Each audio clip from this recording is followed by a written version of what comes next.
విజయనగరం జిల్లా బొబ్బిలికోటలో ఆయుధ పూజ అంగరంగ వైభవంగా నిర్వహించారు. దసరా ముందు రోజు ఆయుధ పూజ నిర్వహించడం ఆనవాయితీగా వస్తుంది. బొబ్బిలి యుద్ధంలో వాడిన ఆయుధాలు, రాజరిక పాలనలో వాడిన బంగారు సింహాసనానికి, వెండి సింహాసనానికి రాజవంశీయులు సుజయకృష్ణ రంగారావు, రామ్ నాయన, బేబీ నాయన పూజలు చేశారు.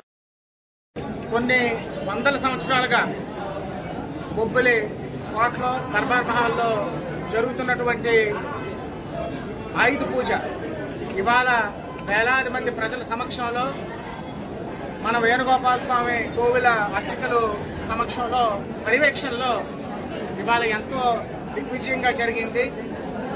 ఇది ఏదో బొబ్బిలి రాజు కుటుంబానికి సంబంధించినటువంటి పూజ కాదు.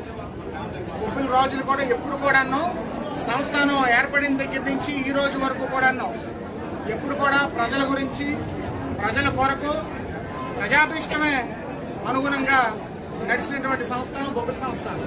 పంతులు గారు ఒకటి అడిగారు, మీ మనసులో ఏమైనా కోరుకుంటే కోరుకోండి. నేను నా గురించి కోరుకోలేదు, నా ప్రజలు, నా ప్రాంతం, నా నియోజకవర్గం, ప్రత్యేకించి బొబ్బిలి నియోజకవర్గం, నన్ను నమ్ముకున్నటువంటి నా ప్రజలు అందరూ కూడా సుభిక్షంగా సుఖశాంతులతో ఉండాలని, వాళ్ళని బాగు చేసి నా ప్రాంతాన్ని, నా నియోజకవర్గాన్ని, నా ప్రజల్ని బాగు చేసే శక్తి ఆ భగవంతుడు నాకు ప్రసాదించాలని నేను కోరుకుంటున్నాను.